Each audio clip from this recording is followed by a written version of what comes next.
Hey guys, it's Daniel, licensed therapist. 784 dildos and over 1,000 bottles of lube. And they seize cases and cases of the kinds of personal lubricant and baby oil that Combs' staff allegedly used to stock hotel rooms for the freak-offs. More than 1,000 bottles altogether. He has a big house. He buys in bulk. I think they have Costco's in every place where he has a home. You gotta love Costco. Anyway, this Diddy situation is getting out of hand. I mean, can a guy just have fun with 784 dildos and what is possibly a literal ton of lube? And charged with sex trafficking, racketeering, and transportation to engage in prostitution. Yeah, that's bad. But hey, we live in America, innocent until proven guilty, right? But then 784 dildos? Hey, that makes me think that there possibly or has to be some validity to these accusations or not. But hey, we can't be sure, right? But even if we assume that no crimes were committed, we have to admit that Diddy's behavior is extreme. I mean, if it happened to be a gymnastic skill, we're talking about Diddy going to the Olympics. But I think that begs the question, Daniel, you're the pro. You are the master of the mind and emotions.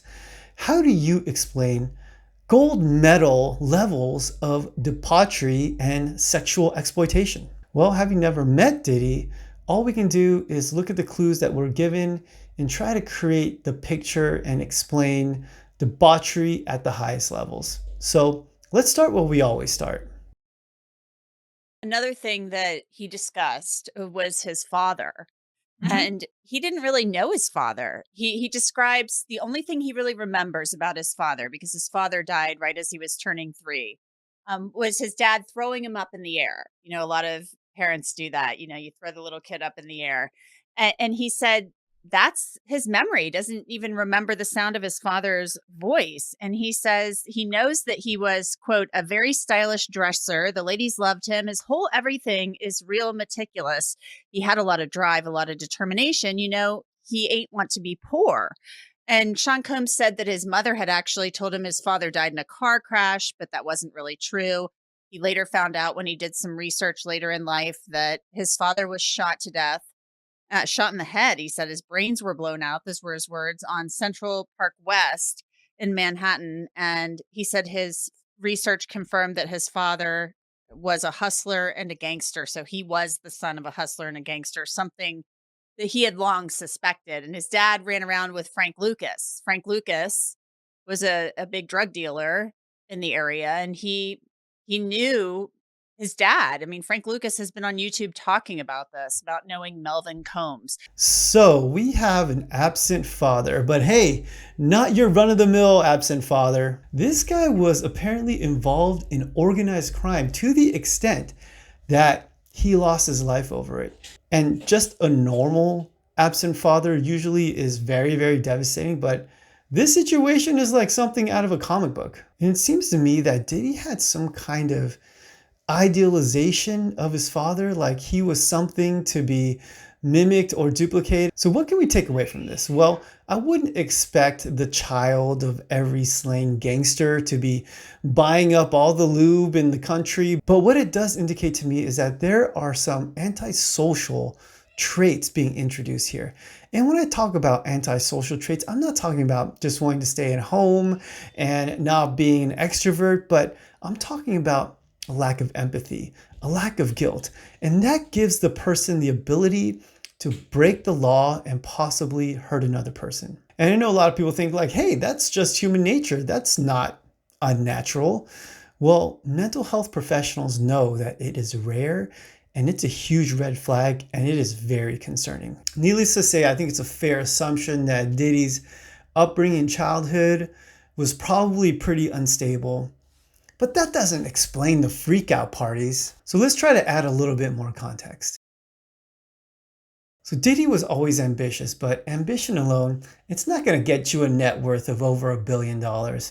You need a little luck, maybe a lot of luck. And Diddy struck the mother lode of luck. When he started his record label in 1993, at the young tender age of 24, he just happened to sign the greatest rapper in the history of the world. Okay, maybe the second greatest after Tupac. Christopher Wallace aka the Notorious B.I.G.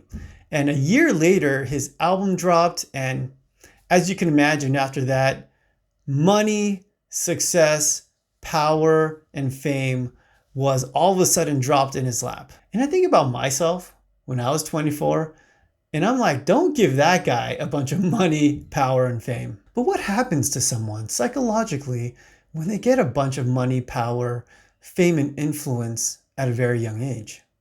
Well, they go nuts. You want to get nuts? Come on, let's get nuts. Even if you had a super stable family and upbringing with good parents, I still expect that person to lose themselves in this type of situation.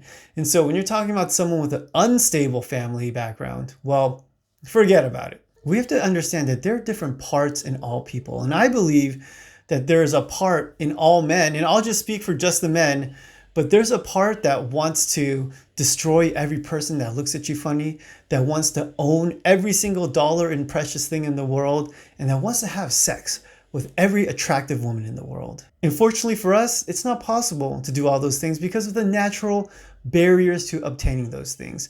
Natural barriers like social norms, like the law, like the conscience, and yes, the limiting of resources. But when all of a sudden you just get unlimited resources and that barrier disappears, well then that voice has a lot of room to grow, and all of a sudden those other barriers, the social norms, the law, your own conscience, they're not really barriers anymore. But not all people who have money and power are buying lube by the gallon. So let's talk about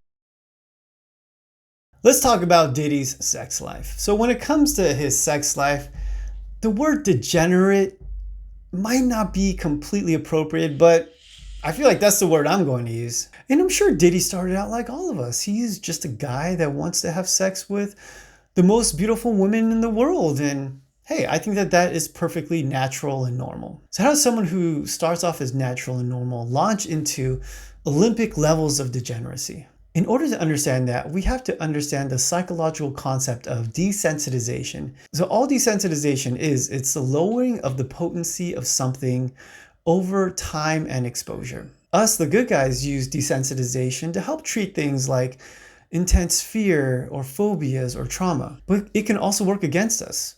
Mountain climbers, they can climb a mountain over and over, and it's just not thrilling anymore. So they climb bigger and bigger mountains, and all of a sudden the biggest mountain is climbed and we still need a bigger thrill. So what do? You lose the ropes and you go free solo, and then you can fall to your death. And that is what happened in part with Diddy. He had sex and access to the most beautiful women, and all of a sudden one woman wasn't good enough. So we needed 2 and 3, and well, you know where it can go from there. This concept is very common in addiction. We know about gateway drugs leading to other harder, more addictive drugs. We know about chasing the dragon and trying to get the same high from using more and more drugs. And absolutely, sex can be a drug. But you know what else can be a drug? Power. And I really speculate that the accumulation of power is largely responsible for what we're seeing in Diddy's behavior. He already had plenty of power, but the drug was getting more and more power. And that can lead to more and more extreme behavior.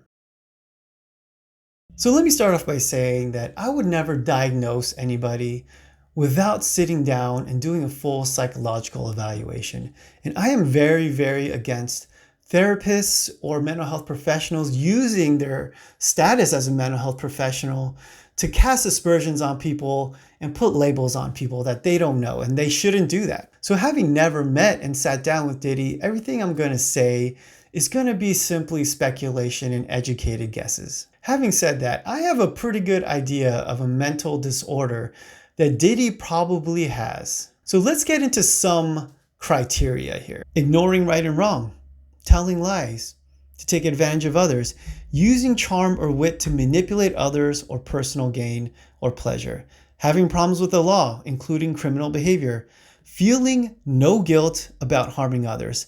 Does this sound like someone we know? All right, let's look at some of the causes and the risk factors. Unstable or violent family life during childhood, experiencing neglect or abuse in childhood, a family history of the same disorder. I would say check, check, and check. So Daniel, what is a diagnosis you're talking about? The diagnosis I'm talking about is antisocial personality disorder. Clinically, it's equivalent to what people call a sociopath, and it's someone who lacks, like I said, guilt, lacks empathy, and it allows them to hurt other people. It becomes very difficult to hurt someone if you have something like guilt or empathy. So people who are criminals or who engage in criminal behavior that hurt people, or someone like a serial killer, you would need to not have empathy. And like I said, I am not saying that Diddy has antisocial personality disorder, but I would like to say that when the diagnosis of borderline personality disorder came out with Amber Heard, well, I would say that I wasn't surprised, and probably all mental health professionals weren't surprised. So if it happens to come out that Diddy has this disorder, well, you heard it here first. But those are my thoughts on this insane Diddy situation. What are your thoughts? Leave it in the comments down there. And if you have anything you want me to react to, leave it in the comments as well. And if you appreciated this content, please consider liking and subscribing. Thanks for watching, guys. I'll see you next time.